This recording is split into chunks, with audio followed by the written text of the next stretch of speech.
Oh, bunch of phones up here.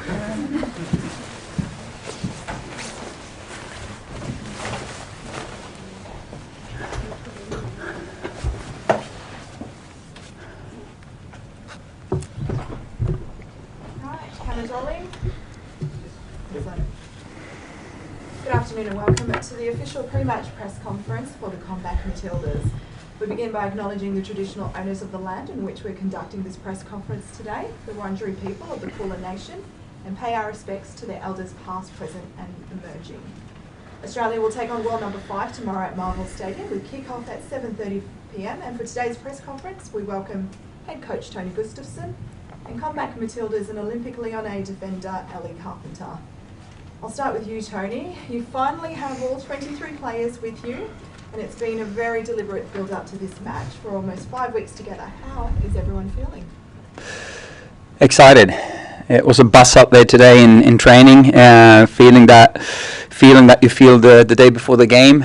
Sold out game is just going to be amazing. It was a lot of energy today out there. It was one special moment where all laughed and jumping and celebrating goal when Ellie scored a fantastic goal out there, and everyone was goal celebrating and practiced that as well, because hopefully there's some goals to come. So some great moments in training today. What I want to say though is I got a question from some of you earlier how we're going to approach the France game, and obviously a game like this, a send-off game before a World Cup, is different than any other game. It's not a normal game because it's all about the opening game against Ireland. You know, I spoke about that for a year now. It's all about the opening game against Ireland. So tomorrow will be an amazing opportunity to celebrate women's football, to celebrate football and celebrate what we have achieved already, what the federation have been able to do with the Matilda programs, what the players have been able to do in terms of everything from creating depth that we invested in for 2 years, playing top European opposition. France represent that as well. We play top 10 ranked teams, and once again the European top ranked teams that historically we struggled against.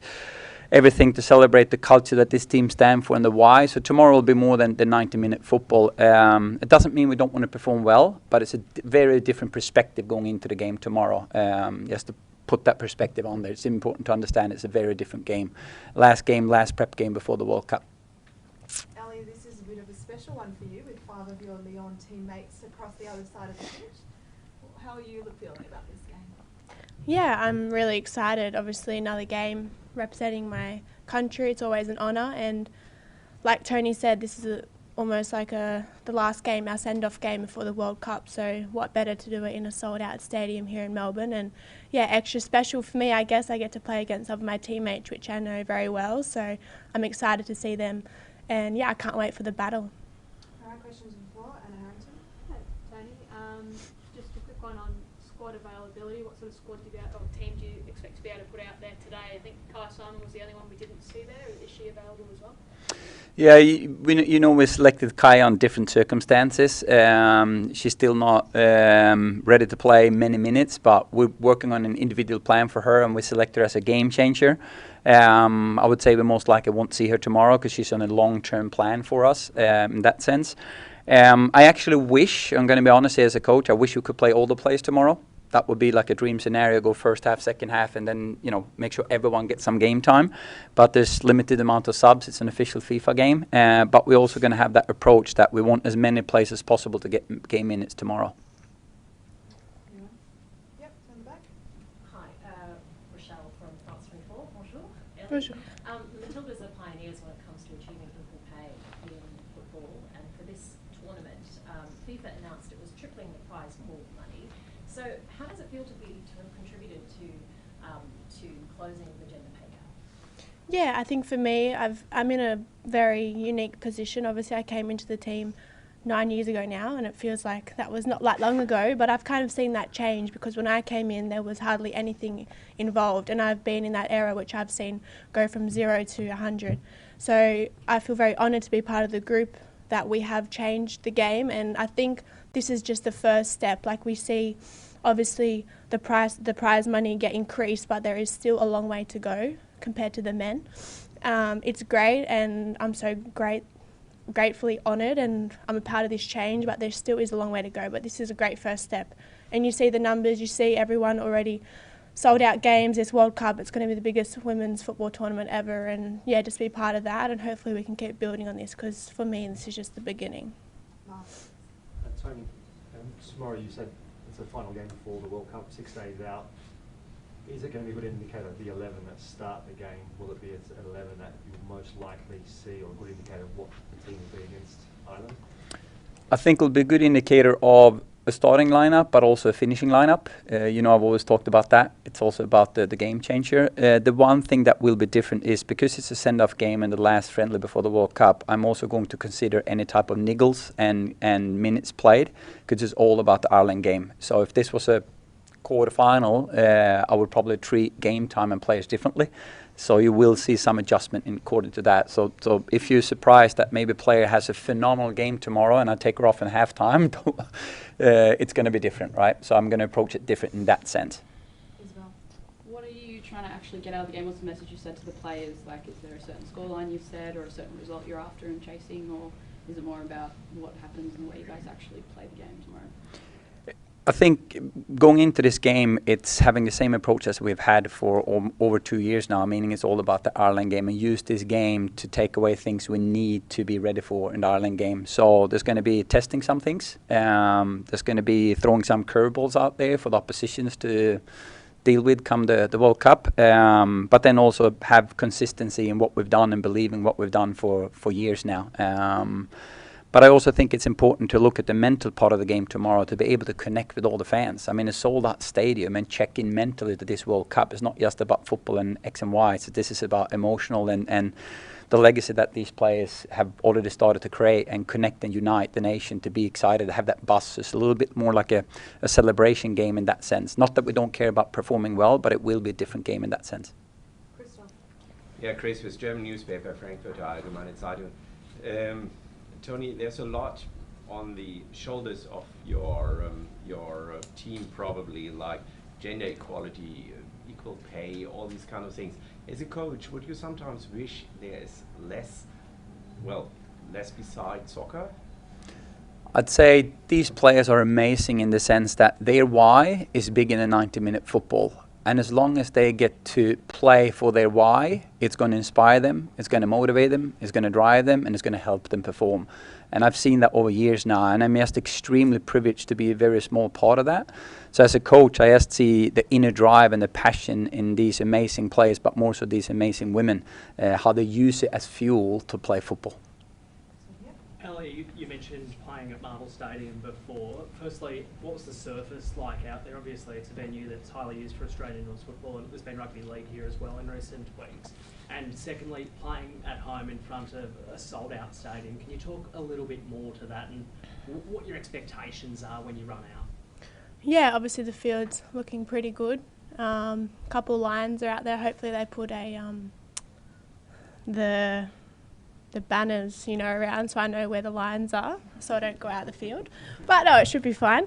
And yeah, in terms of the stadium, I think obviously this is like a pre-show to our opening game. Obviously tomorrow's 50,000 and next Thursday's 83,000. So I guess the feeling of tomorrow, you're going to think, whoa, this is incredible. And then have it in the back of your mind, next week it's going to be double this.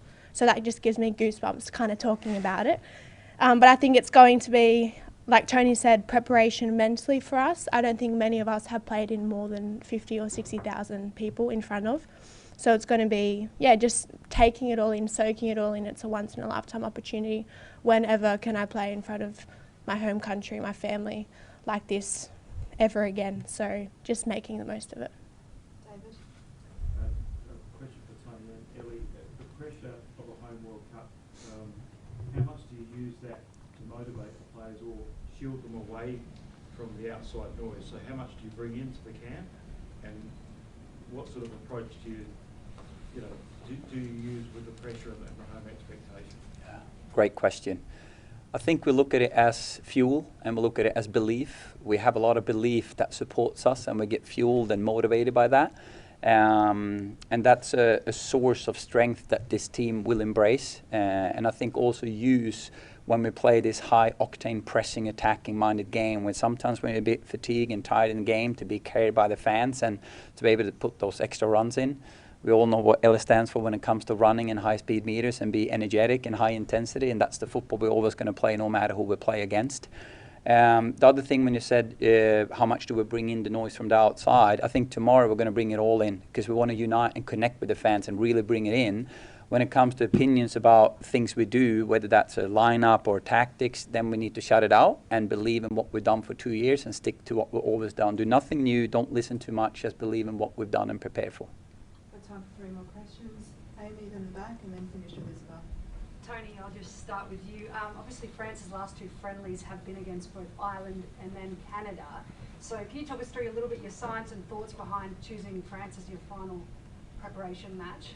And then quickly for you, Ellie, obviously you've got some really fresh faces like Claire Hunt coming in. How are you, or perhaps the older players, helping them like manage their expectations and the enormity of the event and helping them work through that? Yeah, I guess for me, I'm still a young player, but I find myself experienced and one of the veterans of the team. And players like Claire, she's come in and she's played like she's been in the team for 5 years. And having her next to me, I find that I get confidence from her and I also give her confidence. And I think, yeah, like her, she's coming in, she's playing centre back. It's one of the most senior roles in the team. And for her, credit to her, she's a very confident player and I know that she'll, do her best this tournament. And what better, I also grew up with her and I've been playing with her since I was 9, 10 years old, country girls. So, yeah, it's really nice to reunite. When we planned France, we didn't know they're going to play Canada and Ireland. That was a very good bonus for us. So we got a lot of good pictures knowing both about France, but more so about our group stage opponents. So we looked at a lot of video. When it comes to why we're playing France, I think it's part of the bigger plan that we prepped for years, meaning we need to play top opposition, European oppositions, and make sure that we measure ourselves against those top teams. Like I said, the stats had talked against us over the last couple of decades against European teams and top-ranked teams. We have been able over the last 4 games now against European opposition to change that. Doesn't mean it's not going to be a tough game against France, but France is one of the few teams that we haven't played under my tenure, so I'm really happy to get the chance to do that as well. They have some similarities to some of the other teams. If you look at formation and principles of how they want to play, you look at England, for example, compared to France, but what's different is the individual profile in the different positions. But in terms of tactics and formation and how they want to play, there's a lot of similarities. Final quick questions, Ronnie. Hi, one question for either of you about the French coach, Hervé Renard. Most of the general public discovered him during the Qatar World Cup, where he was very energetic with the Saudi team. What's your take on him as a coach? You want to go? I should go? Yeah? Well, first of all, I think it's unique. It's not often a coach get to coach 2 World Cups in 1 year, right? So that must be something unique. And if you look at what he's done with the team since he come in, I think he had made the team played with a lot of energy. You can see a lot of conviction and energy in the team when they play, both defensively and attacking. It feels, when you watch them, it feels like they play very free. There's a lot of runs, a lot of initiative, a lot of confidence in what they do. They don't shy away, they don't take a step back. They lean forward, they play forward, they press aggressively and they attack with a lot of numbers. And they have a lot of tools, both the wide players, the wingers, the attacking outside backs, the way they combine central, very strong players on set plays. Feels like he has something very, very interesting going with the team. So I think they're going to be very dangerous this World Cup. Final question. Just for you, Tony, you mentioned Kai Simon, you mentioned, but also managing some of the other, players with the match minutes and things like that. So is there anyone else, like thinking Mickey Gallup, Claire Polkinghorne, Alana Kennedy that haven't played that we might not see in this starting 11 that have obviously been stalwarts in this team for decades? Yeah, you actually mentioned 3 of them that might be on limited minutes tomorrow. I don't want to reveal too much. We're getting closer to the World Cup, so I need to train myself to not say too much in press conferences. But you mentioned 3 of them that probably going to be in discussions tonight. So we always do the night before the game. We have a meeting with our SSM team, Sports Medicine and Sports Science, and we discuss each individual player and see what's best for them. Again, not just what's best for them tomorrow, but what's best for them for the opening game against Ireland. And I'm going to try to fit that. I can't probably adjust everything, but as much as possible so that we make sure we're flying physically and mentally come the Ireland game. Fantastic. That concludes our press conference. Thanks, everyone. We'll see you tomorrow night. These players who want more, they want to step off that field and win. Just when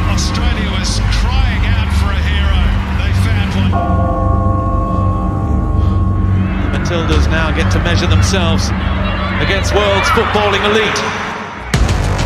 Till we outrun them. Keep it going, we're not done till it's done, all the way through. Till the pain pays off. Till we make you roar. Till we tell a bigger story. Till we settle the score. You don't mess with it. Till we stop them all. You can't beat the best. Till we do you proud. We're not like the rest. We're not done till it's done.